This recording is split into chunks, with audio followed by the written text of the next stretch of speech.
प्रभातखबर.com, विश्वास वही, रफ्तार नहीं।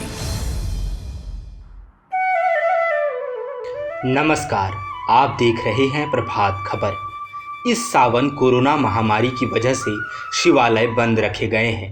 श्रद्धालु पास जाकर भगवान भोलेनाथ का दर्शन नहीं कर पा रहे।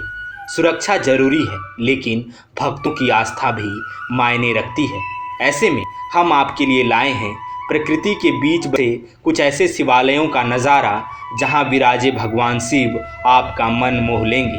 ऐसा ही एक शिवधाम है बाबा गाजेश्वर नाथ धाम।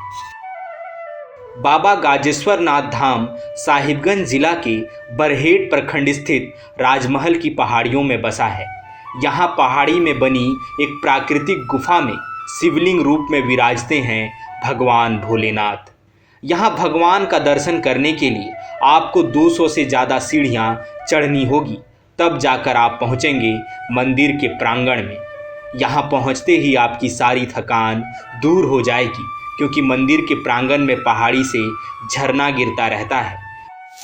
हमारे पूर्वज भी बता रहे हैं कि उनको भी पता नहीं कि ये कब से है, लेकिन ये गजासुर इस समय दैत्य हुआ करता था।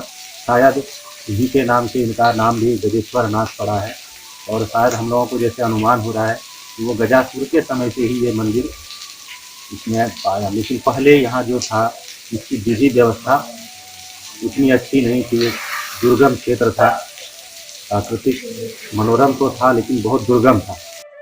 मानसून का समय है, इसीलिए पानी की बौछार इतनी तेज होती है कि आप भीग जाएंगे। साथ ही धुल जाएगी आपकी तमाम तामसिकता, दुख और परेशानियां। पहाड़ी से गिरती इस ठंडी जलधारा से स्नान और आचमन करने के बाद आपको भगवान के दर्शन के लिए गुफा के अंदर जाना होगा। गुफा के अंदर अपूर्व ठंडक और शांति का एहसास होगा।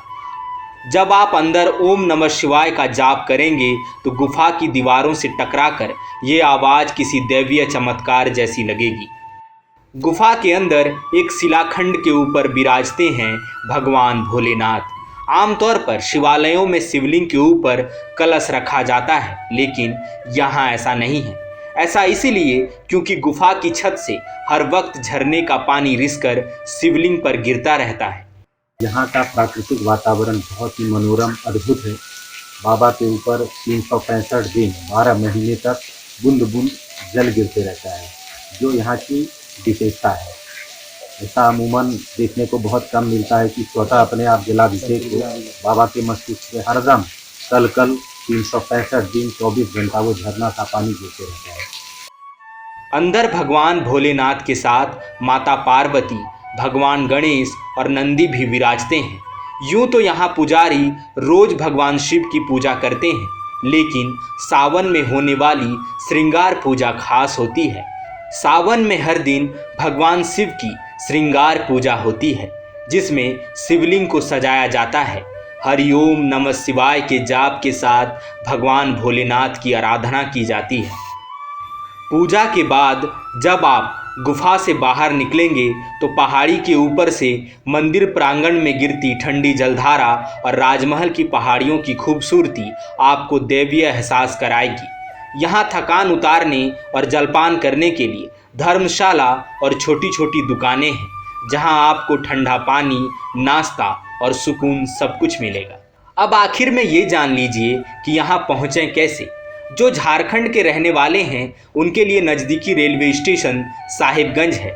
यहाँ से बस, जीप या ऑटो की सहायता से मंदिर तक पहुँचा जा सकता है।